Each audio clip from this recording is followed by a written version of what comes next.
கர்த்தர் நாமத்துக்கு ஸ்தோத்திரம் உண்டாவதாக. நான் இந்த கூடையில ஒரு 1 1/2 இயர்ஸ் ஆகுது. என்னோட பேர் முத்தரசி. இந்த கூடையில எனக்கு நெறைய அற்புதம் தான் நடந்திருக்கு. நடக்காத விஷயங்கள்லாம் கூட கர்த்தர் எனக்கு அற்புதமா செஞ்சு குடுத்துருக்காரு. இந்த மாதத்துல லாஸ்ட் வீக்ல சாட்டர்டேல இருந்து எங்க சின்ன பாப்பாவுக்கு ஒரே வாமிட்டிங் சென்ஸா இருந்தது. ஸ்டமக் பெயின், வாமிட்டிங்கா தான் இருந்ததே. ஒரு 6 டேஸாவே அதே பிரச்சனையில தான் அவங்க இருந்துட்டு இருந்தாங்க. ஸ்கூல் போல, ஒரே ஸ்டமக் பெயினும், நைட் ஆனா ஃபுல்லாவே வாமிட் தான். ரொம்ப கஷ்டப்பட்டுட்டே தான் இருந்தாங்க. நாங்க டாக்டர்கிட்ட போனோம். ஒண்ணும் இல்ல, கேஸ் ட்ரபிள் தான் சொல்லிட்டாங்க. 2 டைம் போனோம். கேஸ் ட்ரபிள் தான் சொல்லிட்டாங்க. குழந்தை சுத்தமாவே 6 டேஸாவே சாப்பிடல. அப்படியே அழுதுட்டே படுத்துனே தான் இருந்தாங்க. ரொம்ப கஷ்டமா இருந்தது. நான் ஃபர்ஸ்ட்டு ஒரு நாள் உபவாசம் இருந்து ப்ரேயர் பண்ணேன். அ எனக்கு அதுவும் கொஞ்சம் கஷ்டமா தான் இருந்தது. அ நேத்து நம்ம கூடுகையில பாஸ்டிங் ப்ரேயர் வைக்கும்போது, அ அம்மா சுகத்துக்காக ப்ரேயர் பண்ணிட்டு இருந்தாங்க. அப்ப அதுவரைக்கும் நான் உபவாசம் இருந்துட்டு இருந்தேன். அப்ப சுகத்துக்காக பண்ணும்போது, முழங்கால் படியிட்டு கண்ணீரோட அந்த வயித்துல வச்சு, ஆ அழுது நான் ஜெபிச்சுட்டே இருந்தேன். அந்த ஸ்டமக் பெயினு, அந்த வாமிட்டிங் சென்ஸ் எல்லாமே நின்னுட்ணும். க பாப்பா படுத்துட்டு இருந்தாங்க. அப்ப எழுந்திருக்கும்போது, "அப்பா, உம்முடைய முகத்தின் பிரகாசத்தை மகள் மேல் பிரகாசிக்க செய்யணும் கர்த்தாவே. நான் சாட்சி சொல்லணும் கர்த்தாவே மறுநாளு. குழந்தை ஆரோக்கியமா இருக்கணும், ஆக்டிவா இருக்கணும், சாப்பிடணும் எழுந்த உடனே" அப்படின்னு சொல்லிட்டு நான் ப்ரேயர் பண்ணேன்.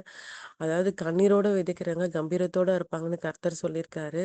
நான் கண்ணீரோட ஜெபிச்ச முழங்கால் படியிட்டு, குழந்தை ஒரு 1/2 அன் ஹவர் எழுந்து கொஞ்சம் தண்ணிலாம் குடிச்சாங்க. அதுக்கப்புறமா 6 டேஸ்க்கு அப்புறம் பாப்பா சாப்ட்டாங்க. அதுக்கப்புறம் ஒரு 1 ஹவர் பொறுத்து எப்பயுமே நார்மலா விளையாடுற மாரி விளையாடுனாங்க. கர்த்தர் அவ்ளோ அற்புதமா அந்த உபவாசம் மூலியமா, அம்மாவுடைய மூலியமா வார்த்தைகள குடுத்து, பரிபூர்ண சுகத்த ந நேத்தே எனக்கு என் மகளுக்கு குடுத்துட்டாரு கர்த்தரு. அதுக்கு கோடான கோடி ஸ்தோத்திரம்.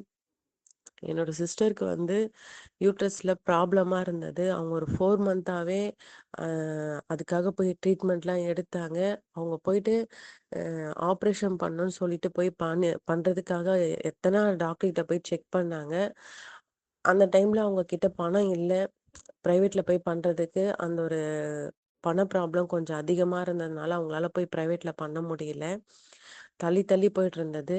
அப்பவும் நான் சொல்லிட்டு இருந்தேன் அவங்க கிட்ட, "நீ அம்மா, அப்பா கிட்ட ப்ரேயர் பண்ணிக்கோ" அப்படின்னு சொன்னேன். அவங்க ஃபோன் பண்ணி ப்ரேயர் பண்றதுக்கு ஒரு மாரி ஷையா ஃபீல் பண்ணாங்க. நான் உபாசத்துல இருக்கும்போது, நான் நம்மளோட ப்ரேயர் ஹவுஸ்ல ப்ரேயர் பண்ணிட்டுருந்தேன். "கர்த்தாவே, இந்த காரியம் தள்ளி தள்ளி போது. உம்முடைய சித்தத்தின்படி அவங்களுக்கு நல்லபடியாக ஆப்ரேஷன் பண்ணுங்கப்பா.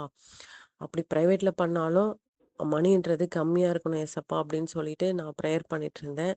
அதுக்கப்புறம் அவங்க போயிட்டு ஒரு பிரைவேட் ஹாஸ்பிட்டல்ல போய் செக் பண்ணாங்க. இவ்வளோ அமௌண்ட்டுன்னு சொல்லிட்டு சொன்னாங்க. அதுக்கேத்தா மாரி அவங்க கிட்ட ரூ. 1 கூட இல்லவே இல்ல. அவங்க போயிட்டு செக் பண்ணிட்டு வந்துட்டு டேட்டும் ஃபிக்ஸ் பண்ணிட்டாங்க. அந்த டைம்ல நானும் என்னோட செகண்ட் அக்காவும் அவங்களுக்கு பைசா ரெடி பண்ணி, அமௌண்ட் ரெடி பண்ணி அவங்களுக்கு போயிட்டு குடுத்தோம். குடுக்கும்போது எல்லாருக்கும் ரொம்ப ரொம்ப ஓல்டா இருக்கவங்களுக்கு கூட பண்ணாங்க இந்த மாரி. நியூட்ரஸ் ரிமூவ் பண்ணாங்க. ஆனா இவங்களுக்கு டிஃப்ரெண்ட்டா பண்ணாங்க. இவங்களுக்கு ஃபுல்லாவே வெளில வந்தது. அந்த வெர்ஜர் மூலியமா வெளில எடுத்துட்டாங்க ஃபுல்லாவே. அ அதுக்கப்புறம் இருக்கறதுலே ரொம்ப பெரிய ஆப்ரேஷன் யாருன்னா, இவங்களுக்கு மட்டும் தான் பண்ணாங்க. இருக்கத்திலே கர்த்தர் இவங்களுக்கு தான் அற்புதமா பரிபூர்ண சுகத்த குடுத்தாரு. ஆப்ரேஷன் பண்ணி ஐசியூக்கு போறோம். ஐசியூல போனோனே எழுந்து உட்காந்துட்டாங்க. ஆப்ரேஷன் பண்ணா ஒரு 1 ஹவர்ல எழுந்து உட்காந்துட்டாங்க. உட்காந்து வாமிட் பண்ணாங்க. அதுக்கப்புறம் நாங்க படுக்க சொன்னோம். அதுக்கப்புறம் ஒரு 1 டே ஃபுல்லாவே அப்படியே இருந்தாங்க. மறுநாள் அவங்களே எழுந்து உட்காந்தாங்க. வாக்கிங் போனாங்க. அந்த ஐசியூல இருக்கிறவங்களே இவங்க மட்டும் தான் நடந்தாங்க. இவங்க மட்டும் தான் வாக்கிங் போனாங்க. இவங்க மட்டும் தான் நார்மல் வார்டுல மறுநாளே வந்துட்டாங்க. அவ்ளோ கர்த்தர் அற்புதமா இவங்கள வழிநடத்துனாரு. அதுக்கப்புறம் நான் சொன்னேன், அந்த இடத்திலேயே ஆப்ரேஷன் பண்ணும்போது நாங்க தியேட்டருக்கு போறதுக்கு முன்னாடி, ஃப்ரைடே அம்மா கிட்ட ஃபோன் பண்ணி நான் ப்ரேயர் பண்ணேன். "நீ முன்னாடியே சொல்ல வேண்டியதுதானம்மா, நம்ம உபவாசத்துல ப்ரேயர் பண்ணியிருக்கலாமே" அப்படின்னு சொல்லிட்டு இருந்தாங்க. அதுக்கப்புறம் சரி, எனக்கு அந்த டைம்ல இவங்க டென்ஷன்ல நான் விட்டுட்டேன். அப்பவும் அம்மா ப்ரேயர் பண்ணி தான் தியேட்டருக்குள்ள அனுப்பிச்சு விட்டாங்க. கர்த்தர் அவங்கள அற்புதமா நடத்தி, நேத்து செக்கப்க்கு போயிட்டு வந்தாங்க. உங்களுக்கு இப்ப இவ்ளோ சீக்கிரத்தில இவ்ளோ பெரிய ஆப்ரேஷன் இவ்ளோ சீக்கிரத்தில சரியாயிடுச்சு. நல்லா ஆரோக்கியமா இருக்கீங்க. நோய் நொடி இல்லாம இருக்கீங்க. உங்களுக்கு டேப்லெட்டே வேணான்னு சொல்லிட்டு கர்த்தர் வந்து அவங்கள அவ்ளோ அற்புதமா நடத்துனாரு. அவங்க இந்த கூடுகையில வந்து அவங்க அவ்ளோ ஃபெய்த்தா வந்து மார்னிங் பிரேயர்லயும் அட்டெண்ட் பண்ணுவாங்க. ஈவினிங் பிரேயர் மட்டும் தான் அவங்க பையன் ஃபோன் வாங்கிப்பாங்க. அதனால அவங்க அட்டெண்ட் பண்ண மாட்டாங்க. ஃபாஸ்டிங் பிரேயர்லயும் மிஸ் பண்ணாம என்ன கேட்டு கேட்டு அட்டெண்ட் பண்ணுவாங்க. இது வந்து எதனால ஒரு மிராக்கிள்னா, நான் சொல்லுவேன், நம்மளோட பிரேயர் ஹவுஸ்ல வந்து, நம்மளோட பிரேயர்ல எல்லாரும் பண்ற அற்புதம், அம்மா, அப்பா வந்து நல்லா பிரேயர் பண்ணதுனால தான் அவங்களுக்கு இவ்ளோ அற்புதம் நடந்தது. அவ்ளோ அற்புதமா அவங்க இன்னைக்கு பரிபூர்ண சுகத்தோட இருக்கிறாங்க. எனக்கு வந்து லாஸ்ட் மந்த்ல வந்து எனக்கு எந்த ஒரு ஆர்டருமே சுத்தமாவே வரல. எனக்கு நான் எப்படி காணிக்க போடுறேன்னு தெரியல. என்னால முடிஞ்சது நான் இவ்ளோ குடுப்பேன், அவ்ளோ குடுப்பேன்லாம் இல்ல. கர்த்தாவே நான் வந்து நம்மளோட பிரேயர் ஹவுஸ்க்கு நான் நெறைய குடுக்கணும். நம்ம ஊழியத்த தாங்கணுன்ட்டு எனக்கு ரொம்ப ஆசை. எனக்கு ஆனா குடுக்க முடியல. என்னால சிறு தொகையா தான் என்னால குடுக்க முடியுது. ரொம்ப பாரத்தோட ஜெபிச்சு, கண்ணீரோட ஜெபிச்சுட்டு இருந்தேன் நான் ஃபாஸ்டிங் பிரேயர்ல லாஸ்ட் மந்த்ல.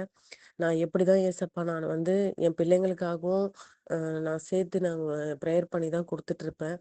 ரூ. 1 கூட இல்லையே! நான் குடுக்க போறேன்? நான் இதுவரைக்கும் இந்த பிரேயர் ஹவுஸ்க்கு வந்து என்னால முடிஞ்சது நான் குடுத்தேன் நானு. என்ட்ட ரூ. 1 கூட இல்லையே ஏசப்பா! நான் எப்படி காணிக்க குடுக்க போறேன்னு சொல்லிட்டு ரொம்ப கண்ணீரோட உபவாசம் இருந்து முழங்கால் படியிட்டு ஜெபிச்சேன். ஒரு 2 டேஸ் போச்சு. அதுக்கப்புறம் பார்த்தா ஒருத்தவங்க வந்து திடீர்னு ஒரு ஆர்டர் வந்து ரொம்ப கம்மியான ரேட்ல தான் ஆர்டர் வந்தாங்க.